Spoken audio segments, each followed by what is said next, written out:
Soyez les bienvenus pour cette deuxième séance des conversations sur l'inconscient, le lien social et les sexuations.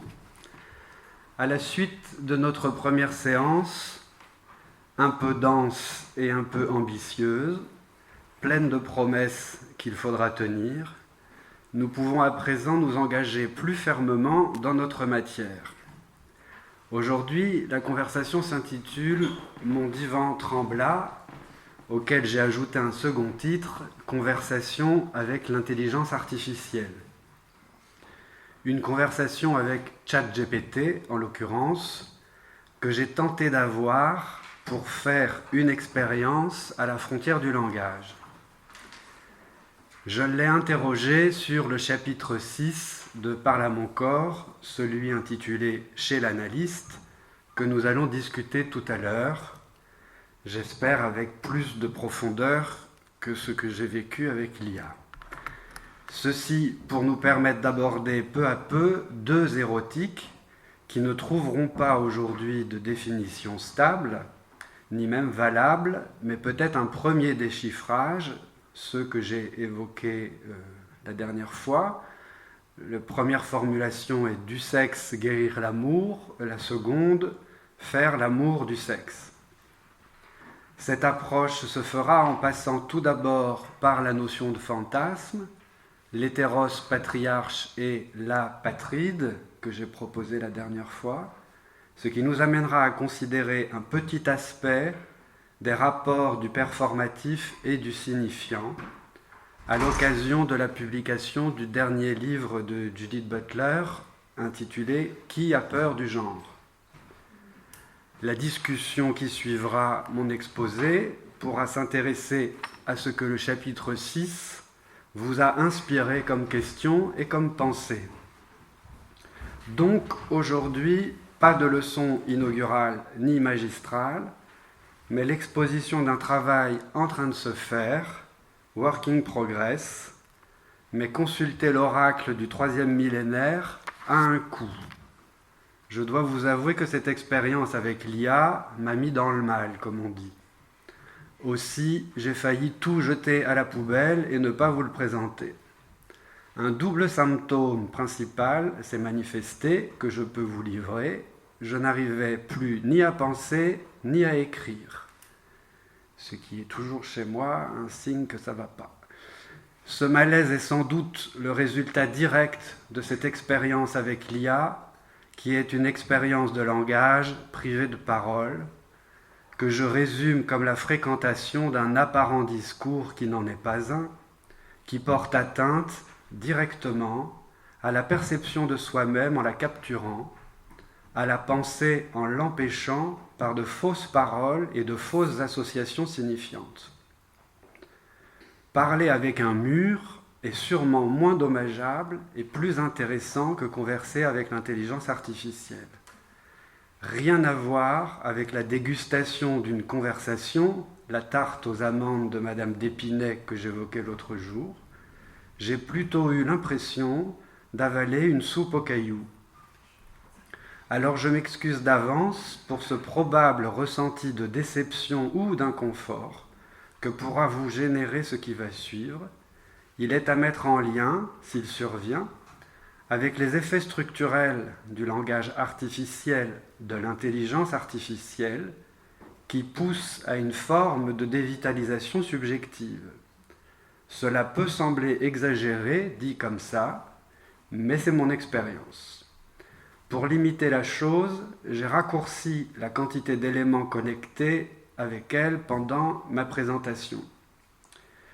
Je dis « elle » de façon spontanée, je l'ai féminisée parce qu'intelligence artificielle.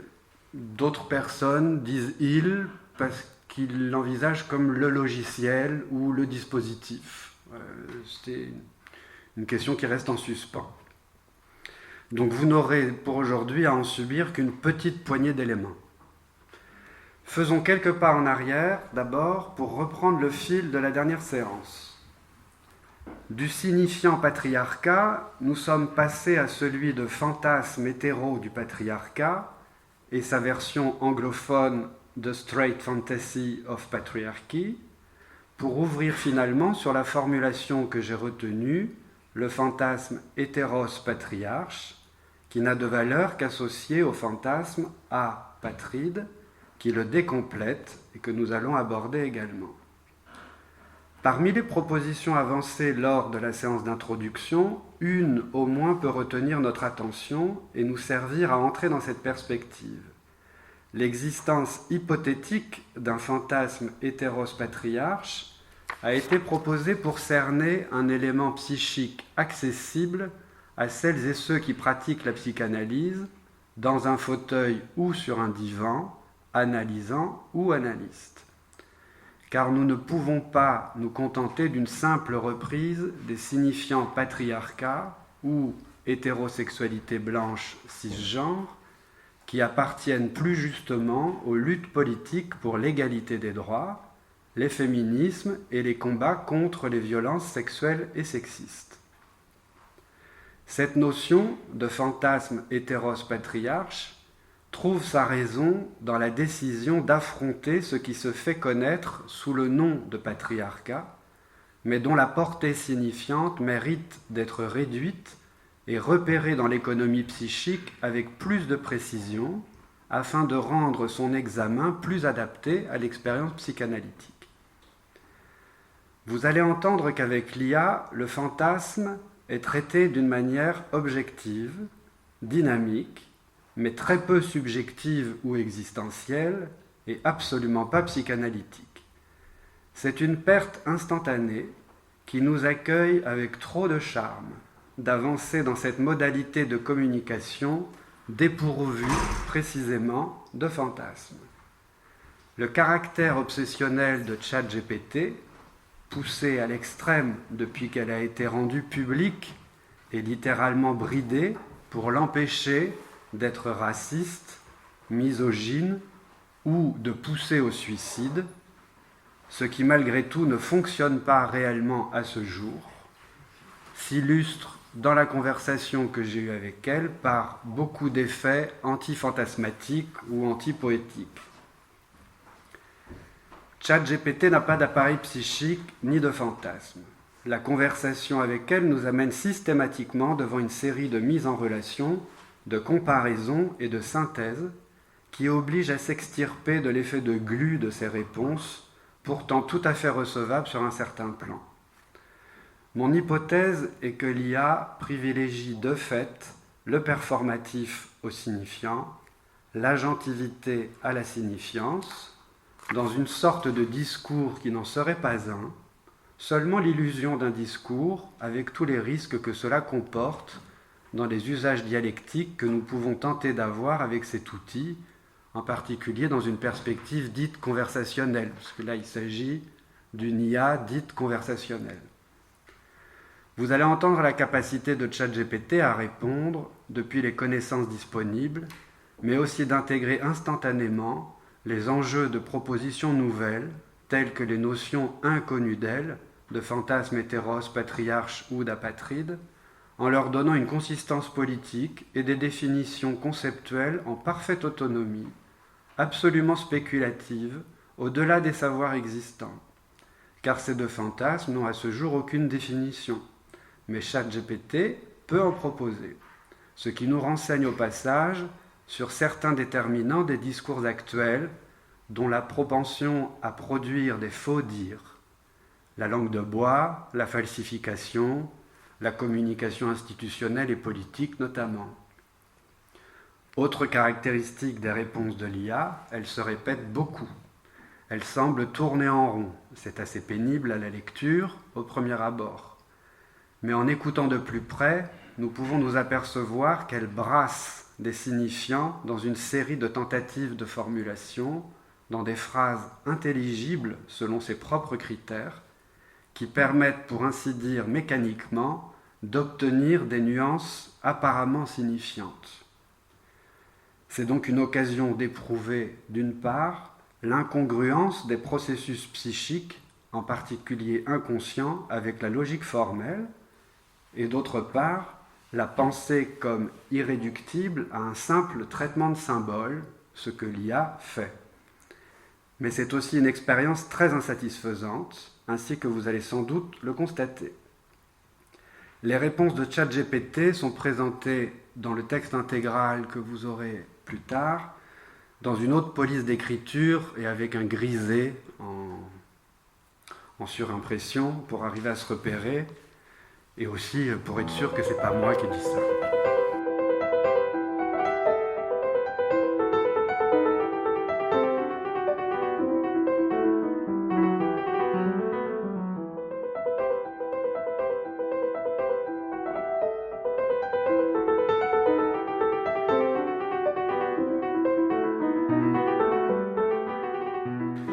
J'en arrive au point 2, chapitre 6 de Parle à mon corps, chez l'analyste.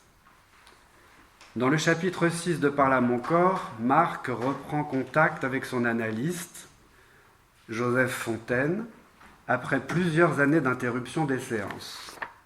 Et elle s'est régulièrement rendue chez ce psychanalyste durant une année environ. Un jour, elle a cessé d'y aller sans en parler avec lui, bien qu'elle éprouvait un fort ressentiment à son égard. Quelque chose s'était produit à ce moment-là, c'était il y a 6 ans. J'ai demandé à ChatGPT de faire un résumé de ce chapitre. Le voici.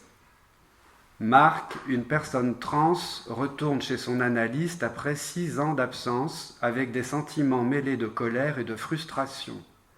Au fil de ses réflexions, Marc critique violemment l'analyste, l'accusant d'avoir instrumentalisé son expérience pour sa propre notoriété et d'être insensible aux enjeux des identités queer et trans. Marc, en quête de reconnaissance de son identité et de sa transition, se sent trahi par le silence de l'analyste à ce sujet.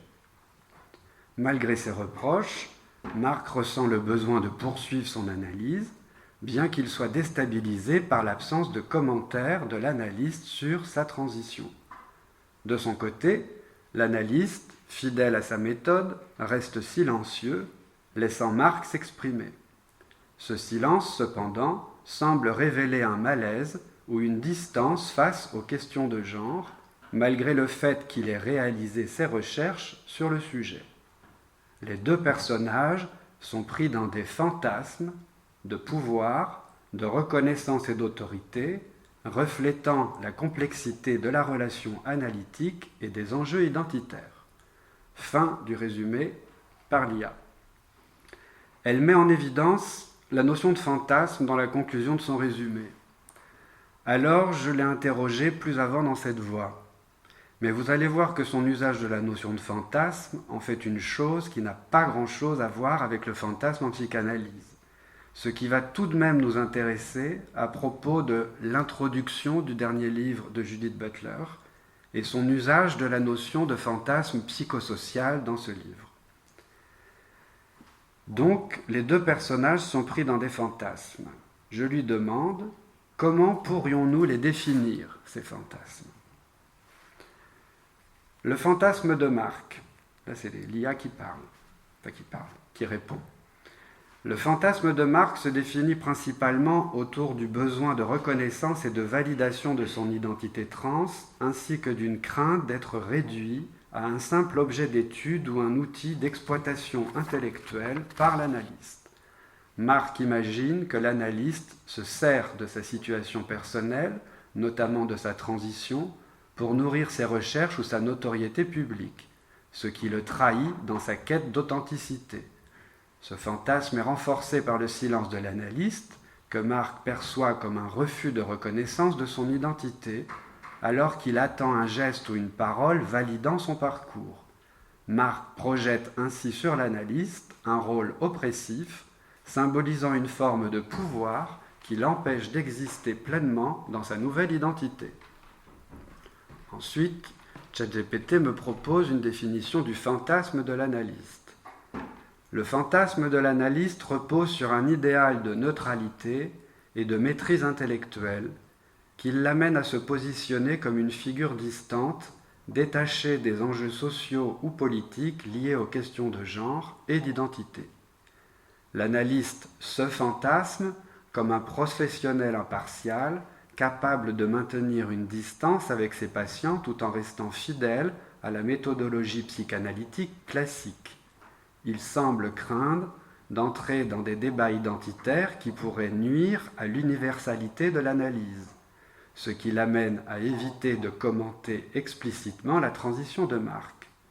Ce silence est à la fois une protection de son rôle d'analyste, mais aussi une manifestation de son propre fantasme de maîtrise absolue sur le cadre thérapeutique, où il n'est pas censé intervenir directement dans les identités ou les spécificités de ses patients. Le fantasme dont elle parle n'a rien à voir avec l'inconscient. Il ne s'agit pas du fantasme tel que le pense l'expérience analytique. En revanche, il est d'une part conçu comme un assemblage de représentations mentales concentrées sur l'appréciation des rapports entre l'idéal du moi et le moi idéal. D'autre part, le désir, donc le désir inconscient, est mécaniquement disjoint du fantasme au profit de la volonté et des souhaits, des desiderata pourrait-on dire.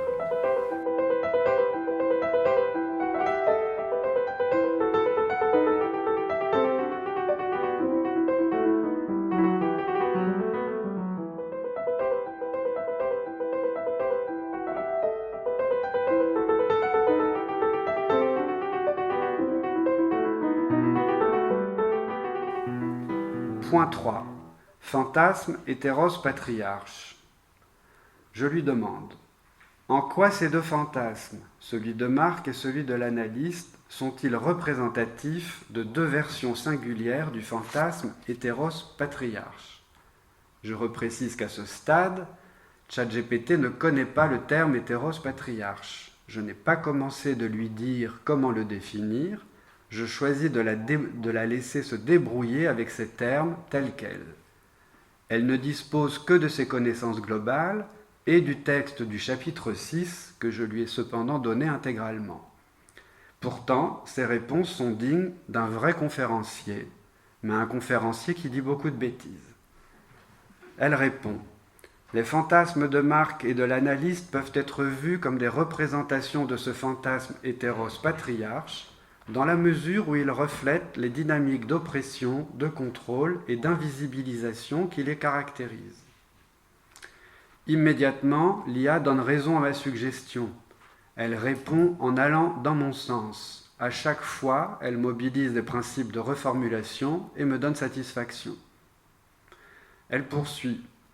Le fantasme de Marc, c'est l'oppression par l'hétéropatriarcat.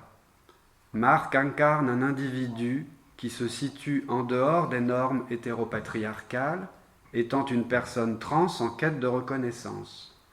Son fantasme, celui de l'analyste comme figure oppressive qui refuse de reconnaître son identité et l'instrumentalise, reflète un sentiment d'être marginalisé dans un système qui valorise les normes hétérosexuelles et patriarcales. Le terme hétéros patriarche implique un contrôle sur les corps, les genres et les identités. Dans ce fantasme, Marc projette sur l'analyste un rôle symbolique de gardien des normes patriarcales, un représentant du pouvoir dominant qui refuse d'ouvrir l'espace à des identités qui défient les normes de genre et de sexualité. Un présupposé apparaît, personne trans égale quête de reconnaissance. C'est systématique, il n'y a pas eu moyen de lui faire dire autre chose que ça. Ce raccourci est un peu problématique et incorrect dans le cas présent de ce chapitre 6. Marc revient voir son analyste après avoir engagé sa transition depuis l'arrêt des séances. Non pour être reconnu vis-à-vis de son parcours et son identité, mais sur un drame amoureux. Ce que l'IA refuse d'admettre même après avoir eu l'accès à l'entièreté du roman.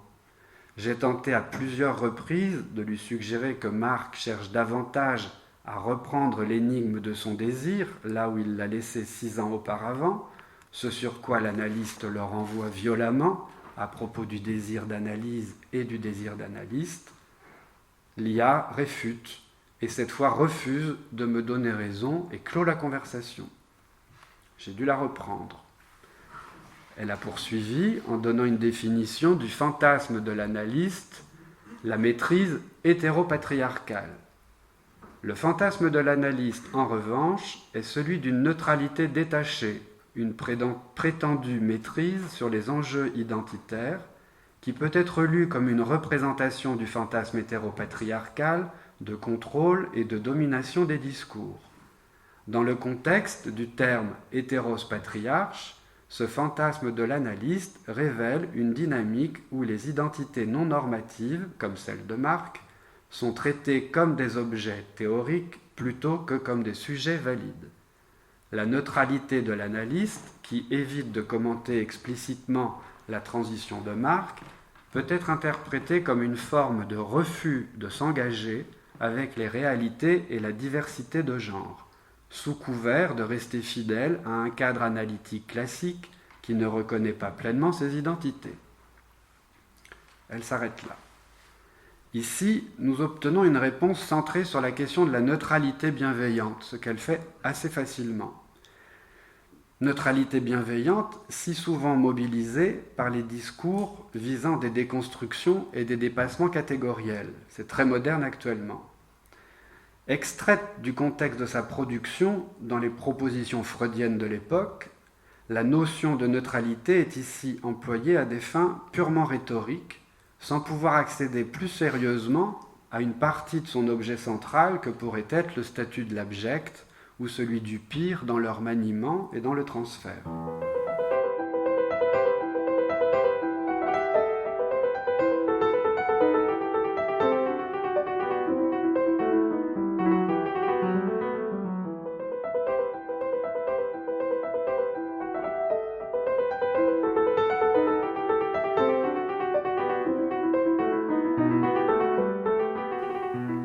J'arrive au point 4, en lui demandant « Un fantasme dit apatride pourrait-il décompléter ce fantasme hétéros-patriarche ?» Elle me propose « Un fantasme apatride pourrait être défini comme une réponse au fantasme hétéros-patriarche en rejetant les structures d'autorité, de pouvoir, de contrôle identitaire et de normes sexuelles qui sont inhérentes à ce dernier. Ce fantasme apatride remettrait en question les cadres rigides de genre, d'identité et d'autorité, et ouvrirait la voie à une subjectivité fluide, non hiérarchisée, qui échappe aux structures sociales dominantes et à l'institutionnalisation de l'identité. Elle continue, définition du fantasme apatride. Le fantasme apatride se construit autour de la notion de désidentification, de l'absence de soumission aux normes patriarcales et de l'éclatement des frontières identitaires imposées. Dans le cadre de ce texte, il peut être vu comme une manière pour Marc de se libérer du besoin de reconnaissance et de validation de son identité par des figures d'autorité, comme l'analyste, ou des structures de pouvoir patriarcales. Ce fantasme répondrait à l'idée d'un monde sans la nécessité de s'inscrire dans une identité fixe ou d'être soumis à une autorité qui légitime ou invalide cette identité. Elle continue, ce fantasme se caractériserait par une liberté radicale par rapport aux catégories, permettant à l'individu d'échapper aux attentes sociales ou aux pressions institutionnelles. Le fantasme apatride rejette l'idée qu'il faut se conformer à une étiquette pour exister ou pour être compris. Cela introduit une vision du sujet comme non circonscrit par le langage ou les normes de genre dominantes, mais comme un être en constante mutation et invention de soi. Définitivement, faire appel de près ou de loin à sa compétence réflexive conduit à des impasses dont les effets négatifs apparaissent, je crois, assez immédiatement. Si l'IA a d'ores et déjà démontré son utilité pour l'accomplissement de tâches spécifiques, En revanche, sa contribution à notre effort de pensée me semble impossible, tandis qu'elle en force la limite en permanence en produisant des propositions problématiques qui ont pourtant l'air d'être valides au premier abord. Ces propositions de définition ne conviennent pas, mais nous donnent à lire ce que ces deux fantasmes ne sont pas. Donc, une sorte de définition par l'envers, à ceci près que ChatGPT, contrairement à nous, refuse d'avancer à l'aveugle. Elle ne peut pas profiter des effets de glissement qu'un signifié peut amener vers l'éclaircissement d'un signifiant. Cependant, j'ai persisté en essayant de critiquer un peu ces réponses.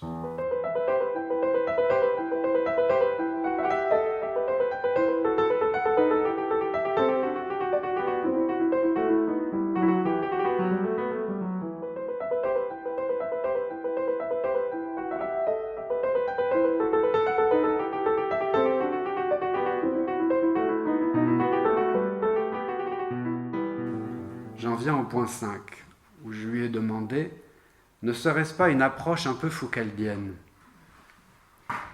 Elle me répond « Oui, tu as raison » d'identifier une influence foucaldienne dans cette description du fantasme apatride. L'approche que j'ai décrite, avec son insistance sur la déconstruction des structures de pouvoir, l'indétermination des identités et la critique des hiérarchies sociales, rappelle en effet Michel Foucault, qui analyse les dynamiques de pouvoir et la manière dont elles s'insinuent dans nos rapports sociaux, y compris dans le champ du savoir, de la sexualité et de l'identité. Elle continue sans que je demande rien de plus. Cependant, si on veut rester plus proche de Lacan, on pourrait ajuster cette idée pour la rendre moins foucaldienne et plus lacanienne. Lacan ne met pas tant l'accent sur la critique des structures de pouvoir que sur la structure du désir, et sur la manière dont le sujet se constitue dans et par le langage et les signifiants. Il n'insiste pas sur l'effondrement des normes sociales ou la dissolution des identités dans un espace indéterminé, mais sur la manière dont le sujet est divisé et désirant à cause du langage, du manque et des signifiants qui le structurent. Elle propose réécriture du fantasme apatride dans une perspective lacanienne. Au lieu d'un effondrement des catégories de genre ou de pouvoir, ce fantasme consisterait en l'acceptation que l'identité n'est jamais complète ni figée et qu'elle est toujours marquée par une division inhérente entre le sujet et son propre désir. Puis elle insiste assez lourdement sur un point. Le nom du Père est la loi symbolique. Un fantasme apatride, dans une perspective lacanienne, ne chercherait pas à abolir les structures de pouvoir ou à créer un espace hors norme, mais à accepter la loi symbolique telle qu'elle se constitue. Lacan met l'accent sur le nom du Père qui structure le symbolique et introduit la loi dans le désir. Le fantasme apatride serait ici une manière de vivre avec cette loi, non pas en se soumettant au patriarcat ou à des normes fixes, mais en reconnaissant que le désir est structuré par la loi et qu'il n'y a pas de sujet sans cette structure symbolique. Fin des réponses de l'IA. Arrêtons là cette conversation. Moi, quand j'ai fait cette expérience qui a duré 30 heures en tout sur 2 semaines, j'ai vraiment le sentiment d'étouffer. Ça a produit une 30aine de pages au total. Là, il y en a 3 ou 4. Donc, imaginez ça redétaillé, reparcouru sans arrêt, au moins une bonne douzaine de fois. Il y a tellement d'erreurs que nous ne pouvons pas décortiquer chacune de ces réponses. Concentrons-nous sur une phrase en particulier et analysons la teneur de ces approximations, méthode que nous pourrions appliquer à presque toutes les autres phrases. L'IA propose, ouvrez les guillemets, Lacan met l'accent sur le nom du Père qui structure le symbolique et introduit la loi dans le désir.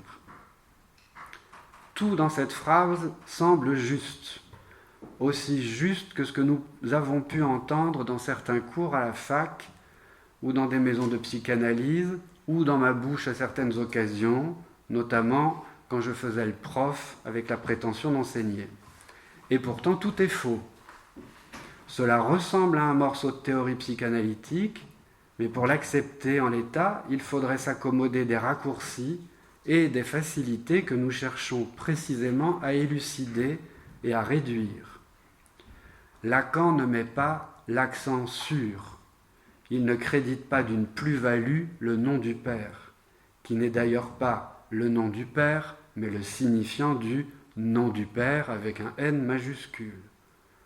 Ce nom du Père n'est pas davantage ce qui structure le symbolique, autre erreur, sauf si nous consentons à une conception strictement judéo-chrétienne d'une structuration patriarcale du psychisme, où le caractère patriarcal n'aurait de valeur que pour le père de famille, alors que c'est précisément ce que Lacan dénonce en l'excavant des ombres de nos compréhensions trop rapides. Si le signifiant du nom du Père a quelque chose à voir avec le symbolique, c'est comme vecteur de l'inscription du sujet non pas seulement dans le symbolique, mais dans l'articulation dialectique de la vérité telle qu'au symbolique, elle se fait connaître et connaît ses qualités sensibles, permettant que s'organise un sens partageable par toutes et tous. Le symbolique n'est pas structuré par le signifiant du nom du Père. Il est ce qui permet de s'y inscrire. C'est tout autre chose. Autre élément de la phrase, introduit la loi dans le désir. Là, c'est le pompon. On y trouve une caricature digne d'un mauvais résumé, d'une mauvaise prise de notes, d'un mauvais étudiant dans un mauvais amphi ou ailleurs. Si le désir peut être compris comme articulé à la loi, à une loi qu'il faut qualifier, c'est qu'il n'a pas d'existence propre en dehors de toute loi, contrairement à l'idée sous-jacente de la formulation de ChatGPT. C'est bien la loi du signifiant dont il serait question ici, le langage, si nous voulons élargir le concept, qui structure les instances psychiques sur les résidus, sur les cendres de ce qui est manqué et perdu irrémédiablement du seul fait d'être pris dans le langage. Cette loi est d'abord une loi conséquente. Elle n'est pas préalable au sujet, quand bien même elle est déjà à l'œuvre pour les sujets déjà advenus avant lui, qui le rejoint en naissant. Tout comme l'ordre symbolique n'existe pas de manière unifiée préalablement à sa constitution perpétuelle qui rend possible ses mouvements et l'expression de ses aléas. Nous pouvons apprécier ici la préséance lourde des mythologies culturelles que la psychanalyse elle aussi a mobilisées et continue de mobiliser pour en extraire des lignes de fuite dans le meilleur des cas, parfois malheureusement pour justifier le saucissonnage du sujet par la culture, tandis que nous pouvons espérer que la psychanalyse mette en évidence l'originalité reconduite de tout devenir sujet. Cette série d'erreurs en peu de mots de la part de ChatGPT n'est pas neuve, elle est courante dans les formulations conceptuelles dont nous faisons souvent usage. Dans le même ordre d'idées, autre petit exemple, ChatGPT répète comme un perroquet ce que nous répétons souvent nous aussi comme des perroquets. Par exemple, la formule suivante, « se passer du père à condition de s'en servir », attribuée à Lacan. Sauf qu'il n'a jamais dit ça. ChatGPT pourrait le savoir, mais elle se réfère plutôt à toutes les fois où on a répété cette chose. La formule historique est celle-ci, ouvrez les guillemets, la psychanalyse de réussir prouve que le nom du père, on peut aussi bien s'en passer, à condition de s'en servir. C'est dans le séminaire Le Symptôme. Donc ça n'a rien à voir avec se passer du père à condition de s'en servir. Elle passe, sinon on passe, enfin, sentez-le, on pourra en parler après.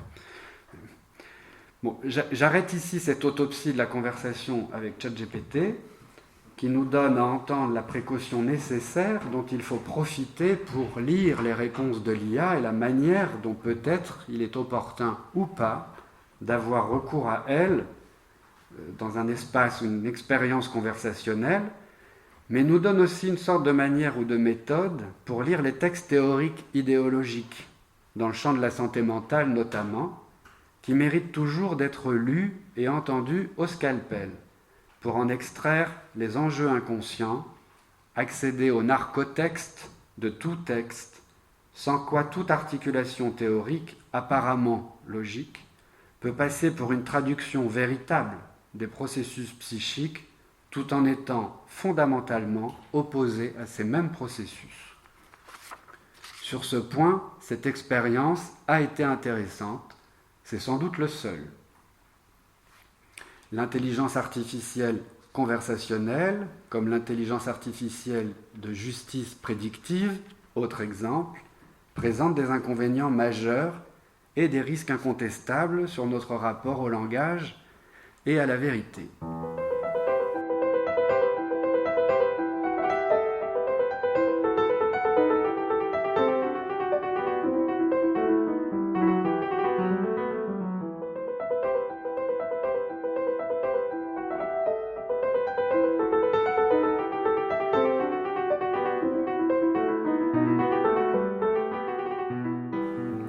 J'en viens au point 6. Mon divan trembla. L'aisance de ChatGPT à traiter ces éléments donne la sensation d'approcher la systémique de ces agencements signifiants dans le discours ambiant, donc leur convergence et leur divergence, là où elles s'organisent la possibilité des catégories. Catégories agencées selon une logique d'ensemble et uniquement une logique d'ensemble, l'IA ne sait pas faire autre chose. L'IA, comme nous autres, a le plus grand mal aussi à critiquer les catégories sans produire d'autres catégories, prises comme nous dans un binarisme ordinaire, dont il faut bien dire qu'il est aussi très efficace pour lire et interpréter l'expérience du vivant. Ces derniers mois, j'ai commencé à rédiger plusieurs textes pour traiter en plusieurs volets quelques compléments à la théorie sexuelle. Ils ne concluent pas, ces textes, les questions qu'ils regroupent, mais peuvent servir de repère pour tenter d'organiser de multiples spéculations nourries par ces deux fantasmes qui restent à théoriser. Je vous rappelle que je les ai avancés, je n'en détiens pas la définition. Faute de définition littéraire à ce stade de ces deux fantasmes, et de ces deux projets érotiques, j'ai opté pour le moment pour une définition par classement. Pour y parvenir, peu à peu, j'ai bricolé, une fois encore, un tableau que vous avez en annexe. On pourra le reprendre tout à l'heure, éventuellement, dans la discussion. Je lui ai donné pour titre « Du 2, faire un peu plus ou beaucoup mieux ». Plusieurs retours sur ce tableau ont souligné justement le souci binariste d'une présentation en deux colonnes. C'est un énorme problème pour la lecture et les effets de cette lecture. Sur ce point, pour se soutenir d'un savoir issu de l'expérience analytique, j'ajoute donc cette remarque sur le binarisme en tant que symptôme binoculaire de notre espèce bipède avec deux yeux sur la face. Le regard, qui n'est pas l'œil qui voit, a la capacité de réduire, sans doute par démenti, l'écart entre le voir et le vu. Ceci a des conséquences. À la réalité, cet écart démenti fait retour où il éclate au corps, dissout le voisinage, la jonction, la confusion inhérente à ce qui se présente à l'œil, chargé malgré lui de les écarter, de les distinguer, de les sécar, si je puis le dire comme ça, qui est l'étymologie de sexe au sens de séparer. C'est pourquoi il est si difficile et presque inévitable de rater la lecture d'un tableau à deux colonnes que nous abordons irrépressiblement par ce versant de la réalité qui méprise l'irréel, au point de nous faire oublier que ce qui est écrit dans une colonne et ce qui est écrit dans l'autre colonne l'a été avec la même encre. Notons que la lecture du célèbre tableau de la sexuation de Lacan souffre du même défaut, si on peut dire, si nous ne prenons pas garde de le visiter comme un espace tridimensionnel et non comme un pur quadrangle mis à plat en 2 dimensions. Remarque subsidiaire par rapport au tableau que je vous propose, la notion entre guillemets hors phallus dans le tableau ne veut pas dire hors phallique, bien au contraire. C'est la signification même du petit x pour lequel je n'ai pas trouvé de terme efficace pour le moment pour dire ces enjeux du phallique qui soient suffisamment distincts du couple phallique-patou-phallique. Peut-être faudrait-il mettre phallicisant ou autre chose, je cherche encore. Ce que ChatGPT ne fait pas, c'est de qualifier les qualités et aussi les impasses implicites des 2 fantasmes qu'elle définit pourtant avec son niveau de précision. Ainsi sont manquantes les limites, les appréciations plus fines qui méritent d'être associées à ces 2 fantasmes.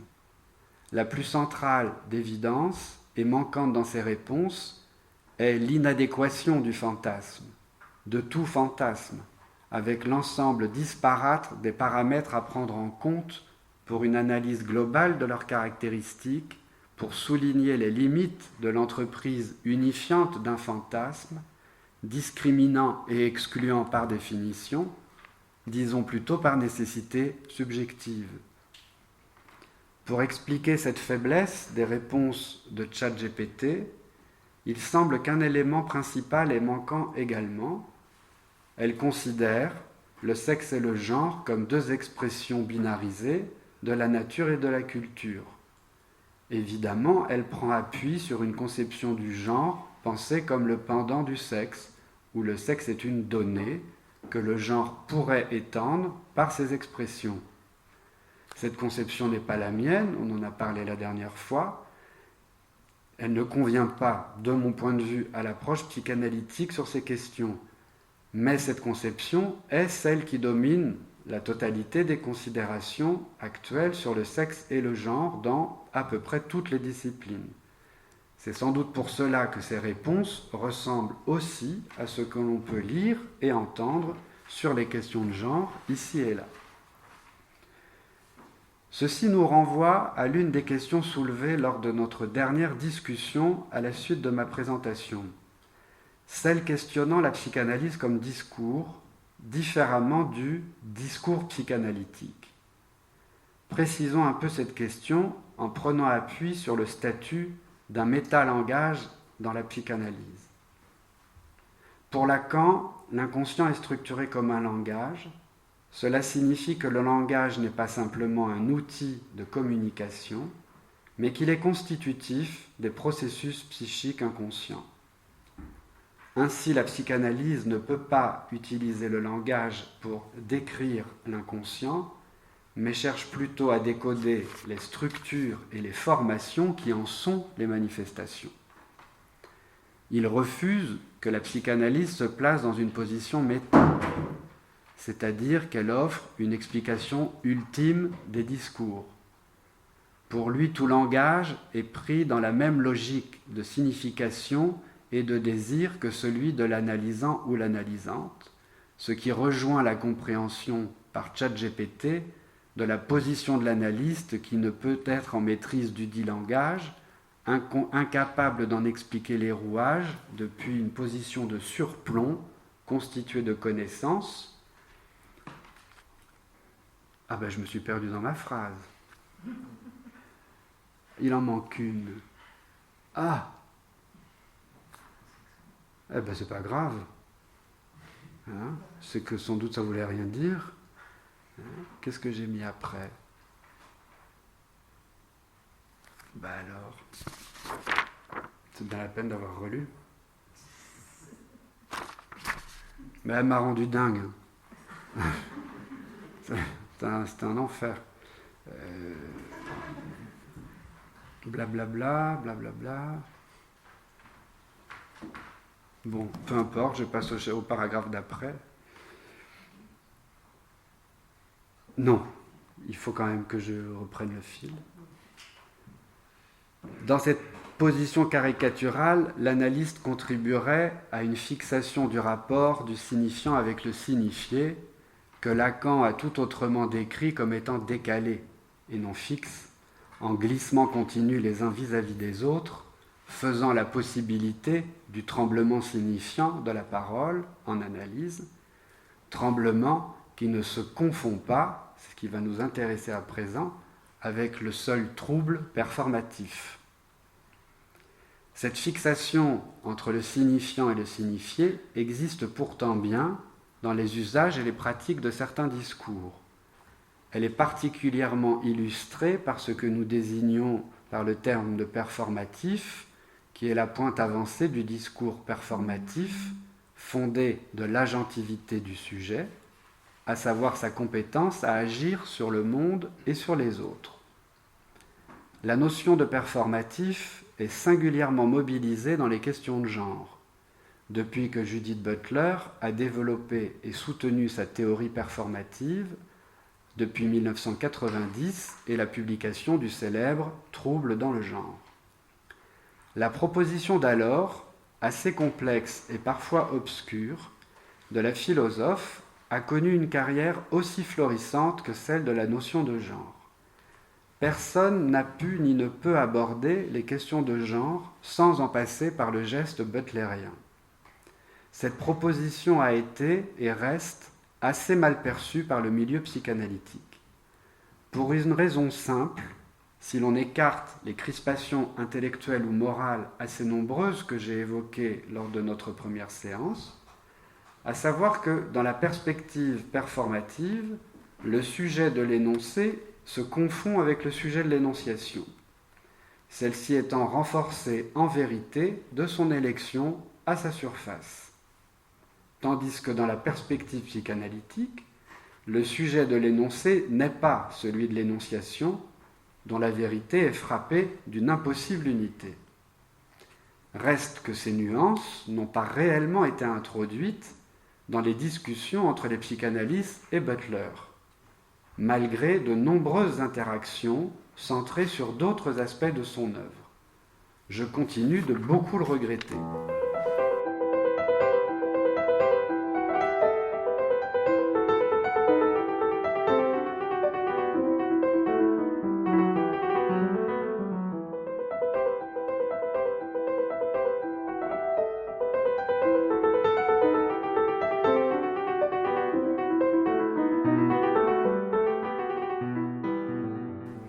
On arrive au point 7, Judith Butler, qui a peur du genre.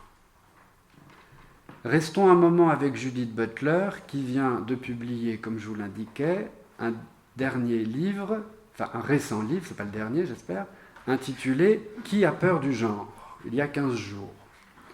Je me suis concentré pour aujourd'hui sur l'introduction de l'ouvrage, qui donne à lire un paragraphe en particulier, qui n'est absolument pas représentatif du livre, mais qui donne déjà envie de lire le prochain. Lisons-le rapidement. Dans l'introduction, page 37, elle écrit ceci.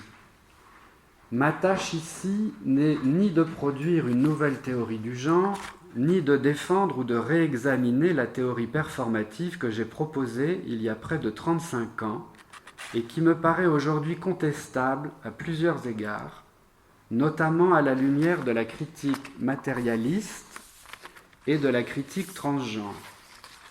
J'espère seulement réfuter certains mensonges, expliquer comment et pourquoi ces mensonges autour du genre circulent avec la puissance fantasmatique qui est la leur, et montrer quels sont les pouvoirs qu'ils servent et comment les contrecarrer. D'ailleurs, si je pouvais proposer une théorie du genre unique et convaincante pour démontrer la fausseté de ce qu'en disent les critiques de droite et certains de leurs alliés féministes et positivistes, la tâche serait moins malaisée. La vérité, comme d'habitude, est plus complexe. La théorie performative du genre y est reconnue être contestable par la critique transgenre et matérialiste. Cette déclaration, de mon point de vue, a de grandes conséquences, puisque le genre y perdrait sa conceptualisation présentée dans Troubles dans le genre en 90. Resterait alors, faute d'une autre théorisation, la conception ordinaire et dominante à propos du genre comme expression sociale et culturelle du sexe. Dans ce livre, le livre de Butler, dans Qui a peur du genre, le genre est réduit à un représentant que Butler ne dynamise plus de son opérativité subjective précédente, insistant davantage sur son opérativité au discours, ce qui permet et rend très intéressante la critique qu'elle développe à l'endroit de certains discours anti-genre, qui est l'objet principal de ce dernier ouvrage. Le genre n'est plus défini à partir de son potentiel lien corrélatif entre le réel du sexe, le sexe à la réalité et son extension comme semblant que le genre peut être, pour le sexe, dans cette conception ici laissée de côté.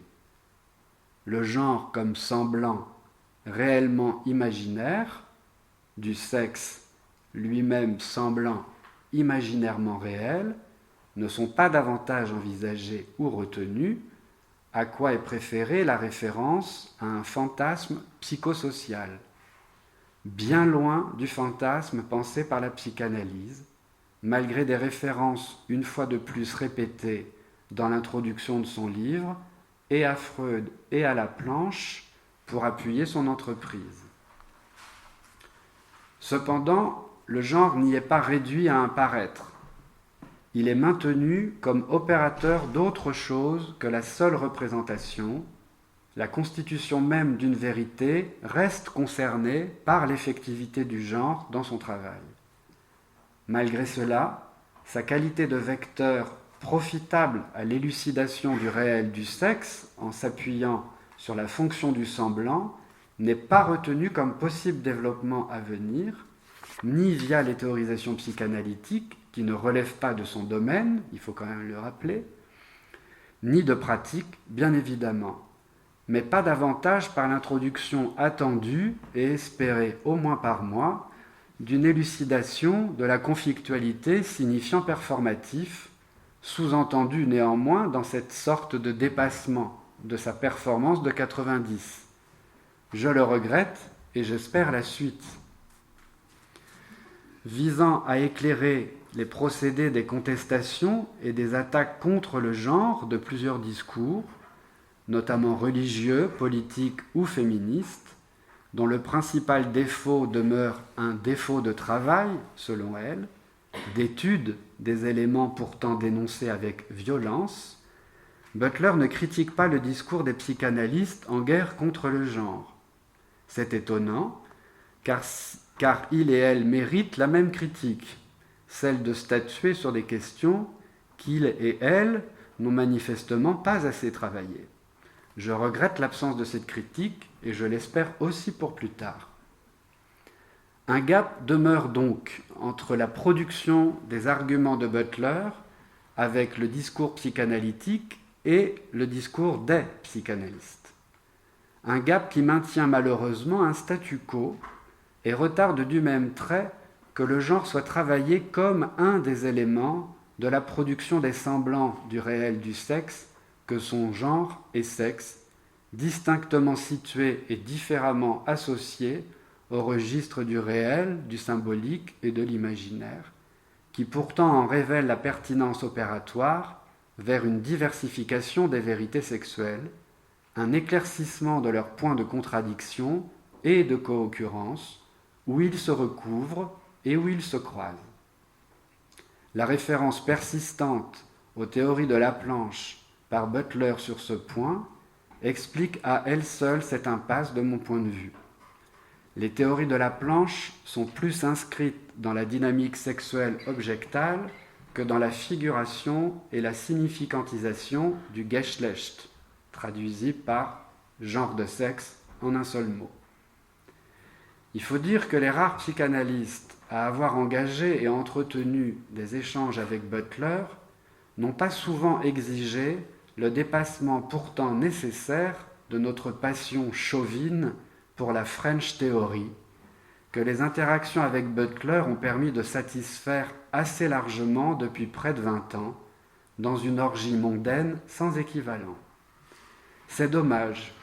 Butler est une des plus grandes rhétoriciennes de son époque et l'une des philosophes les plus influentes actuellement dans le monde. Nous pourrions porter beaucoup plus loin l'effort de travail avec elle. Car sans affronter réellement l'inconscient et particulièrement l'inconscient réel, d'autres élaborations ne peuvent pas émerger. Je pense que c'est pour ça qu'elle dit qu'elle n'est pas en mesure aujourd'hui de proposer une autre théorie qui serait une théorie unifiante. Butler écrit, je me répète, qu'elle n'est pas en mesure de proposer actuellement une autre théorie et semble laisser du même coup le genre à sa conception binaire ordinaire du distinguo sociologique, anthropologique classique, nature-culture.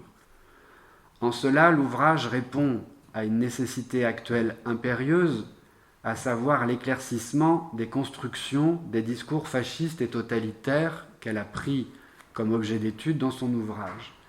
Ce livre ne répond pas à Gender Trouble de 1990. Il nous offre des éléments de compréhension et de défense contre certains discours actuels.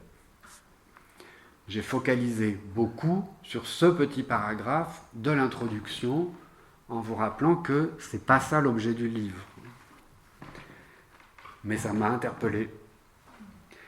Pour aller plus loin, je veux soutenir une critique constructive pour compléter, si j'ose dire, la proposition de Butler d'une interprétation psychanalytique, en l'occurrence la mienne. Car ce qui se laisse connaître des critiques essentielles menées dans cet ouvrage, à l'endroit des discours offensifs contre le genre et ce qu'il active ou représente, rencontre un point saillant. Ce n'est pas le genre nourrissant un fantasme psychosocial qui fait souci pour saisir l'enjeu subjectif conduisant aux attaques défensives qu'elle passe en revue. C'est le fantasme sous-jacent, celui qui privilégie l'altérité convenue à l'étrangeté radicale, à savoir peut-être le fantasme hétéros-patriarche. Cela n'a rien à voir avec un fantasme psychosocial, dont je ne perçois pas la consistance psychique, et qui plus est soutient l'existence des phobies cuisinées à toutes les sauces, homophobie, transphobie, etc. Ce ne sont pas des phobies, qui présenterait alors un message énigmatique à résoudre. Psychiquement, il ne s'agit que d'expressions de haine tenaces, qui ne s'évanouissent pas grâce au retrait de l'objet phobique, ainsi que cela opère dans les phobies. La notion de fantasme psychosocial est résolument appuyée à la possibilité d'une séduction combattue par nécessité subjective, qui est un effet direct de la théorie de la séduction généralisée de Laplanche. Si chez Laplanche, le fantasme relève d'une expression imaginaire aux effets structurants et d'expression des désirs, chez Lacan, plus proche de Freud il me semble sur ce point, le fantasme est une structure lui-même n'exprimant pas le désir, mais qui lui fournit un support par quoi le sujet supporte son rapport à son propre désir en son point d'impossible.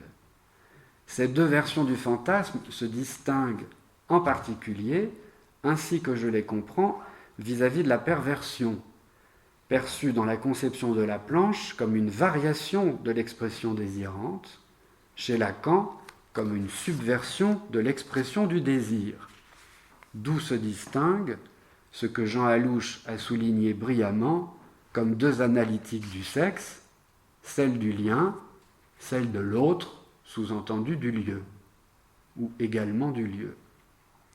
Petit aparté, plus près de l'expérience clinique, cette remise en perspective de la théorie performative ouvre aussi plus largement des points techniques de notre pratique à propos des transitions de sexe ou de genre notamment, en particulier à propos de la question du mégenrage. On aura sûrement l'occasion d'en reparler. La mobilisation performative de la langue en accentue les effets, Par exemple, qu'est-ce que je raconte? Non, je recommence. La mobilisation performative de la langue en accentue les effets, celle du signifiant rouvre la transformation du corps et de son image à l'appui des 3 dimensions ou des 3 registres RSI, grâce à quoi les scènes d'interpellation s'en trouvent profondément modifiées ou modifiables. Nous pourrons en discuter car c'est une question assez facilement accessible pour la pratique clinique et couramment rencontrée du côté des personnes en transition que de faire avec et de piger la structure de ce qui se produit dans les situations de mégenrage. À quoi un abord performatif n'aide pas du tout à s'en sortir ni à modifier les situations. Si on s'intéresse un peu plus à la loi du signifiant, il y a des interstices et du matériel qui se dégagent, qui est beaucoup plus heureux pour arriver à manœuvrer ce genre de choses et obtenir quand même assez souvent des résultats un peu intéressants. J'ai parlé de perversion, qui serait une voie attendue ou souhaitable, ou dont on pourrait au moins souhaiter quelques effets. Quelle serait cette perversion heureuse?